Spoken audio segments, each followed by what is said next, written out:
Izindaba zesiNdebele sizibika bunqopha ukusuka emzimkhulu wezorhatsha eSABC eAuckland Park eJohannesburg asiqalele ezikhamba phambili namhlanje. When you say independent, you can say in different contexts. Ungqongqoshe wefundo ephakemeko nokuthwasisa uthi kuqakathekile bona inkulumo yakhe itshejwe ngokwehlathululo ingasi nje ukuthi ikiwe phezulu. We did not go to the United States to complain. We were not going there as a complaint group that just want to go and say this is bad, this is bad. That's not why we went. Umholi we-FF Plus uDokotela Connie Imelda uthi bebangakayeli ukuyokulilela umengameli wakhona kodwa nabe bayokufuna ituthuko. Today we are here to present a memorandum as we did last year on the 18th of December, but the employer did not do what we demanded for. Kuphazamisekile ukusebenza kumasipalata wenkomazi ngomtshakalo wokungala umsebenzi. We've been digging very deep in our pockets to ensure that our under-17 girls and boys are participating in the various tournaments, COSAFA, at COSAFA level, at CAF level, and also at FIFA level. Iphelile ikontraka yokusekelwa ngemali kwabanyana banyana kunye namanye amaligi wenqhemaza abantu abasikazi ikhampani yakwaSasol.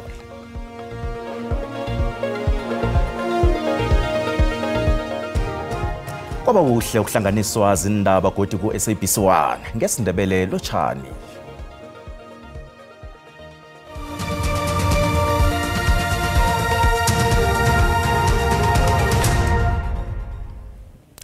Ungqongqoshe wefundo ephakemeko nokuthwasisa uDokotela Nobuhle Nkabani uthi kuqakathekile bona nguhlole bona ususelaphi isichema esikhethileko lokho anaka uhlelela akujoko malungana nesichema esizijameleko esamsiza ukubeka bosihlalo bamasitha ahlukeneko kuvele emkhanyweni bona isichema sabantu esize uNkabani sitshidelene nomnyango lo iDA ifake isingongoyilo ekomidini ejeje ukuziphatha nakumvikelo womphakathi ukuhlola bona uphule isifungo seofisi na ihlangano le ivulele uNkabani amaqala ukukhwabanisa ngokuliyama leParlamente. Pheze ngemva kwenyanga bekujubile eParlamente phakathi kwamalungu eParlamente noNkabani ngamagama esiqhema esimsiza ukukhetha abosihlalo bamasetha. Kwathi ukuphuma kwamagama esiqhema uAdvocate Thierry Mutau kwavela bona ngusihlalo wesiqhemisi kanti amalungu wesiqhemisi achidelene nomnyango lo. Kodwa uNgqongqoshe uthi kuqakathekile bona ususelaphi isiqhemisi.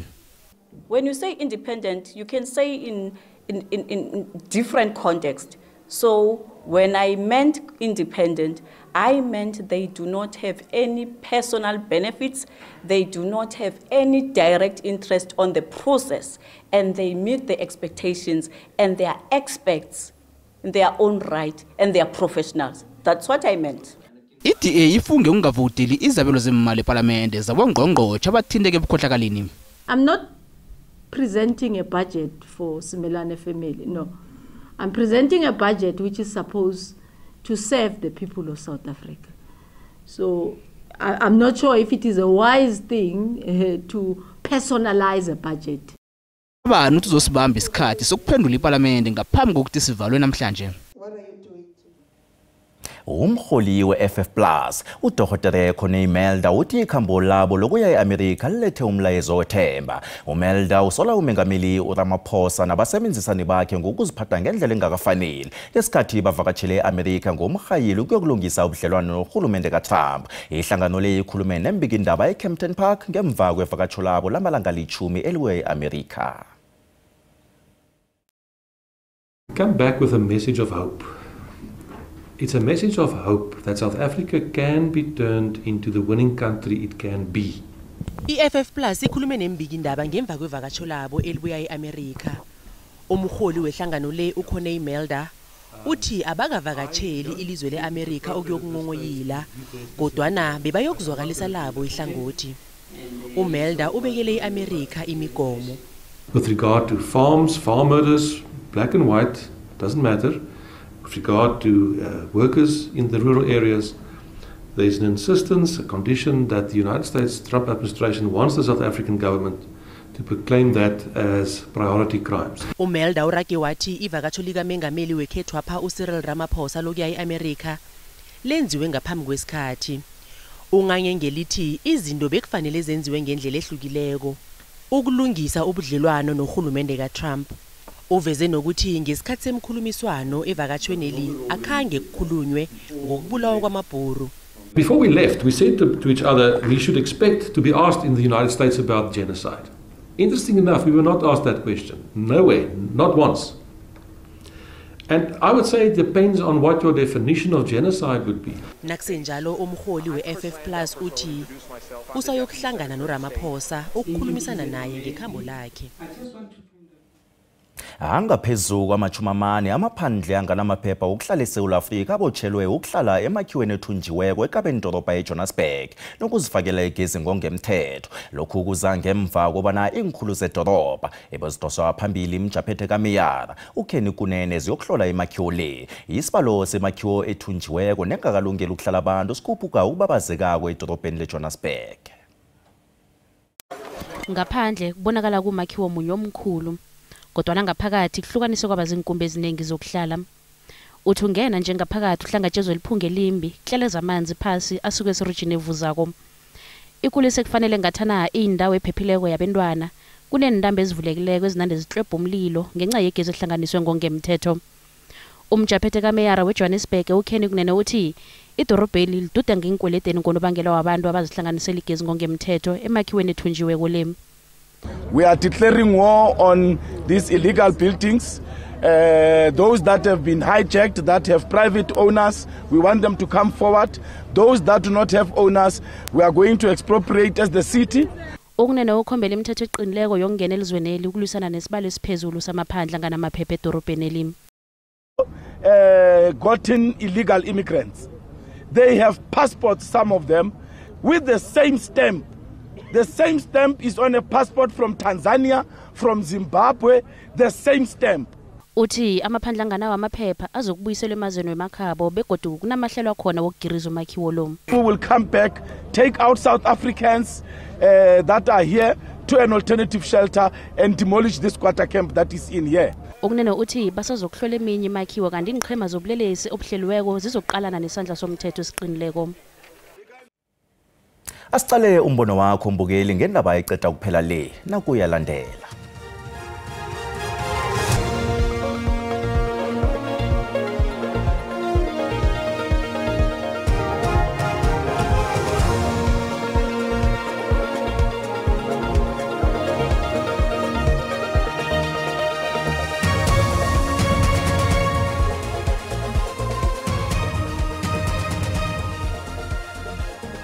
Belanga malchinga bazobe sebaphumile bakhamba ngaphandla. Ningi kukhulu amaphandle la angekho emthethweni la eSouth Africa akusukuthi bala eJohannesburg kuphela. Ofunyenwe ngene ngokwezemthethweni makaboshwe aphindiselwe leko la kubo.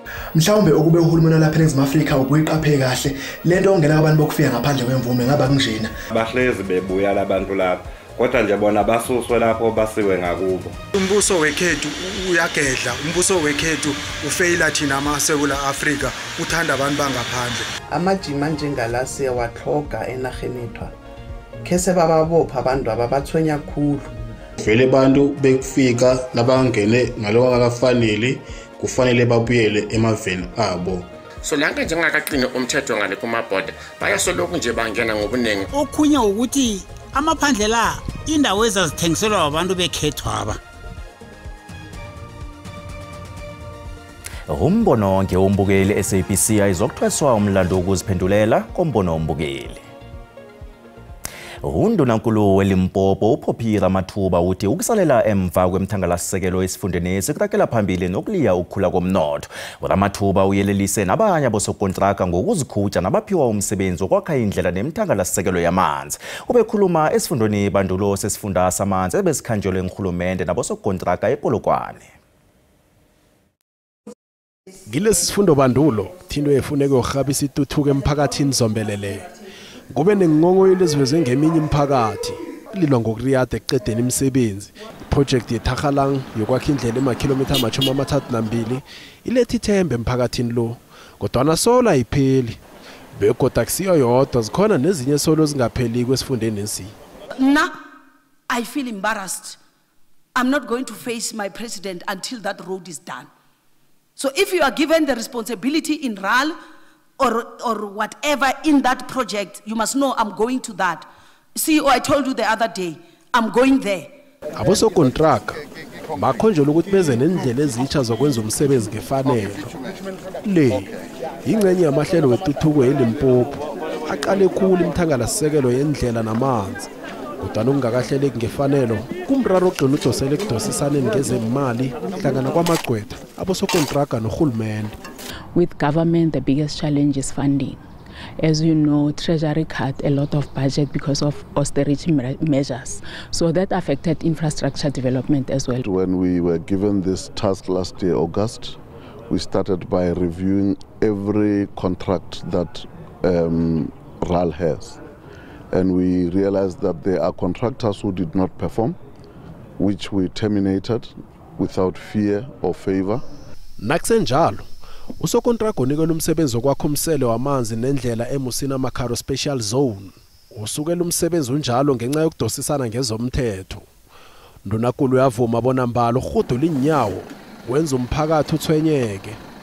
Menyezelo isabelo semali eyi-7.5 billion yamaranda njengengcenye yesifundo esisonke.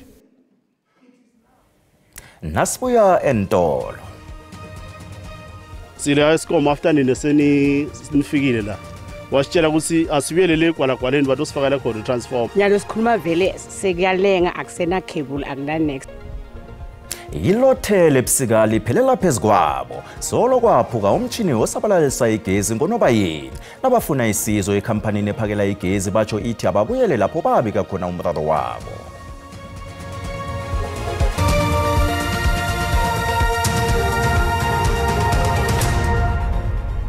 Sesarakane indaba laphambukeli kanina zikuphundileko uyazithola ku YouTube, SABC Plus, TikTok, X na ku Facebook. Ingaphezulu kwekhulu imndeni yeShabalala Trust ngaphandle kweHazyview eMpumalanga ehlezi ebumnyameni elothenile ebusika elimakhazeli. Imndeni le sekuphele inyanga ezisithandathu semnyameni ngemva kokubana umtshini osabalalisa igezi onakele ngomnyaka opheleleko ngoNobayeni. Izakhamuzi lezi zilila ngokuthi Eskom ibhala kulungisa umtshini loyo njengoba ifuna imali ebalelwa enkulungwaneni ezisithandathu zamaranda emphakathini lo. Imndeni le ithi dosabudisa ukubuthelela imali le njengoba ekuthomeni babhadela Eskom imali efanako ukulungisa itransformer yona le ngomnyaka opheleleko kodwa khange ilungiswe. Umphakathi wendaweni le ufuna isizo elihabako njengombana abaqalene nesikhathi eside banganagezi. Umphakathi lo uqalene nobujamo obufanako phakathi kwakaSewula ngo-2023 nangoNtaka ngo-2024. Njenganje sekuzinyanga ezisithandathu kwathuthumba itransformer kanti uyaraga umtlhako wokubuthelela imali efunwa yi-Eskom. Sila Eskom after nifikile la. Wasitshela ukuthi asibuyelele kwalagwaleni bathi usifakela khona itransformer ngoba thide sofuna liside kwalagwaleni. Sesinemathanhla lamaningi masivuka emakhaya basijobele tinzambo makhebule. Bajube sabazama ukuthi siyafaka bajuba. Nyalo sikhuluma vele sekuyalenga akusena cable akunane. Umphakathi lo ufuna impendulo ekampanini yeEskom ngemali eyabhadalwako ekuthomeni ukuthi kulungiswe ngayo itransformer. Njengoba kucalene sikhiphile 65. So badinga lo 65. So njengomfowethu ashira usiyaphila ukuthi umphakathi yonke nemaphethelo awubuye utosincedisa kulenzaba yegezi. iEskom isungule iphenyo endabeni le njengombana isola ukuthi ama-customer abo kungenzeka aphazamise ukusebenza kwetransformer le. Eskom is currently verifying whether the affected customers are the same individuals previously identified for meter bypassing. These customers are required to settle their temper fines before the transformer can be replaced. Amanye amalunga womphakathi selathethe igadango lokuzihlanganisela igezi ngokungemthetho emtshinini eseduze. Uthikazisakile ukusebenza kumasipalata weNkomazi. Abasebenzi bangenele umtshakalo ngemva kokungala umsebenzi ngeveke epheleleko. Abasebenzi laba balila ngokuthi bebasolo bangatholi imiholo yabo ngokupheleleko ngonobangela ukuthi batsho umasipalata kanamali. Umtshakalo lo bewudoswa phambili iKosatho, Isamu kunye neImathu. Abasebenzi abasilingekileko bathethe indaba yabo bayitshingisa endleleni. Basola umasipalata ngobukhwabanisi nokubhalelwa kulawula imali.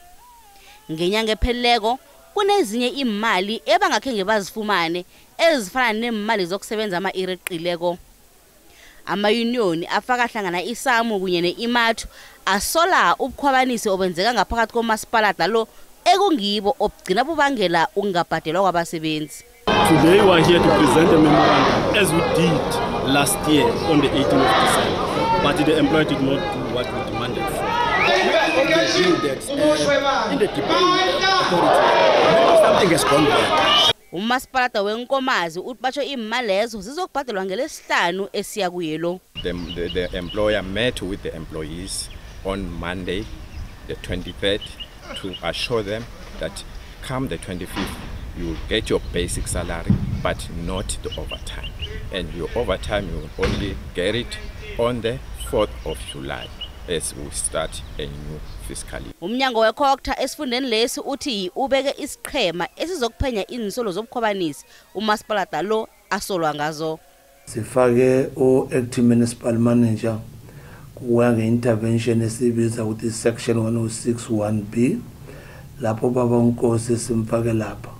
Sisabuka uCFO ngoba umkhandlu ususpend uCFO MM resignile. Manje bese sifaka ne-forensic ukuthi siyophenyulula amabhuku wamasipala endabeni nezimali ne-governance nokuthi uqashwe kanjani umasipala. Abasebenzi bafungile ukuthi abakazukubuyela emsebenzini ukufikela lapha imali zabo zibhadelwa khona.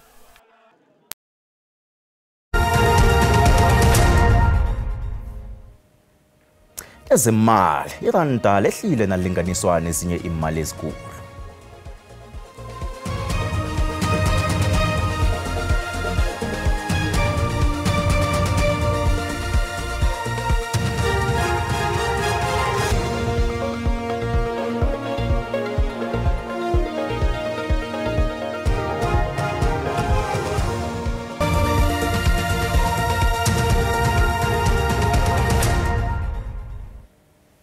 Isaso liqinisekise ukuphela kwekontraka yesivumelwano sokusekela ngemali iBanyana Banyana kunye neligi yeSasol. Ineminyaka eli-16 ibasekeli ngemali abasemthethweni. Isaso lithi sayilindele ipendulo ebuya kuSAFA. Nange kungaba nemkhulumiswano yokuvuselela namkhanjani.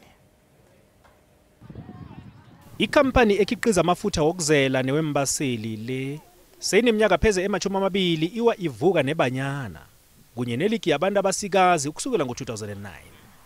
Ngaphasi kwesekelo layo iBanyana yakhona ukungena amahlandla amabili eBhikirini yephasi kunye nemidlalweni yama-Olimpiki beyathumba neWAFCON ngo-2022. Isikhulu seSAFA uLydia Munyepawu utho kwanje bese kuzinqhema ezikulu kwaphela embili ezikhona ukwenzela iSasol inzuzo. We've been digging very deep in our pockets to ensure that our under-17 girls and boys are participating in the various tournaments, COSAFA, at COSAFA level, at CAF level, and also at FIFA level. At under-20 level, exactly the same thing. You know, the monies that the under-20 won, how much was it compared to how much we've spent on the team in preparing them for the tournaments? Now the team has to prepare for the FIFA Under-20 World Cup in Chile. Isasol beyisekela ngemali emaranta azingidi ezima-30 qobe ngomnyaka. Kuthi Banyana Banyana yabele ezili-16 kuthe seleko inikelo emaligini weSasol wabasikazi. Usihlalo wekomiti yezemali kuSAFA kuthi basokuhlanganisa inhloko. If you look to the successful federations in Europe and elsewhere in Africa, is that they use a simple formula that a certain percentage of whatever winnings come then goes to the team, and the teams are paid their daily allowances, which is something that we are putting forward as a proposal. Kunamanye amakontraka weSAFA nabasekeli aphekelele isikhathi.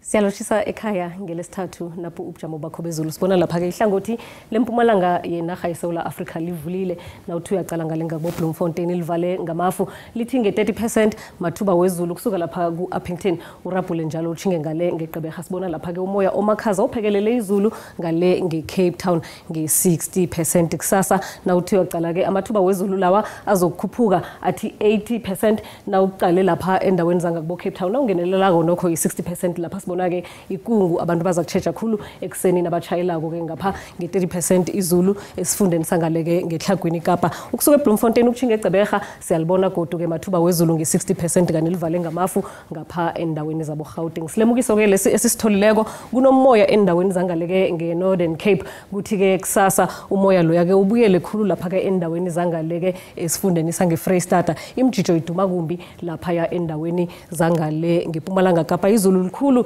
ngapha egwini elinge Tjingalanga Kapa kibo Cape Town abantu batsheje bayelele siyakusuduka bona ukwazi ukubona amazinga okushisa sithoma lapha esifundeni sangeGauteng sibona ke kumakhaza khulukhulu eFerенacheng nge18 ngemva kwamadina eSprings 17 kuthi ke lapha endaweni zangeBroncosprings ngemva kwamadina sibona lapha i19 ekseni nebusuku kumakhaza kukhulu abantu bambathe eLimpopo nakhona ke ekseni nebusuku kumakhaza kodwa nangokuhamba kwesikhathi sibona iPhalabhura ifuthumele kamnandi nge28 iThoya ndone Musina nge26 kuthi ke ezinye indawo lipholile eMpumalanga sibona lapha eMalahleni eMiddelburg kumakhaza nakhona nalapha eEmelo khulukhulu nangemva kwamadina nge17 kubomhlanga futhumelani isikhukhuza ke yona ke iyachisa nangemva kwamadina nge30 noma ebusuku nekuseni kumakhaza eKwaZulu Natal futhumele Richards Bay nge28 ngemva kwamadina i25 lapha eDurban ngale ngekokstad kumakhaza ke imini yonke kuthi ke ezinye indawo kupholile ngemva kwamadina eEastern Cape ke kumakhaza ebusuku nekuseni kanti ke iWillow imakhaza imini yonke mbathani lapho iSlondon ngemva kwamadina sibona lapha ke ithukufuthumala iWestern Cape imakhaza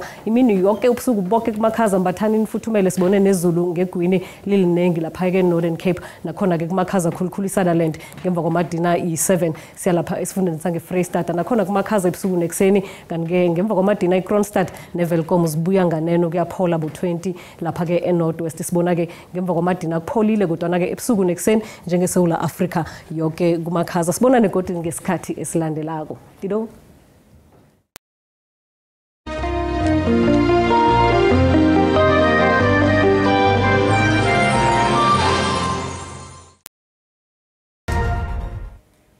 Siphelela lapha indaba esikuhlanganisele zona mbukeli ngeawa lekhomba sikhona zesisulu kanti kusasa nangelesihlanu zikhona indaba zeSwati ukhobongile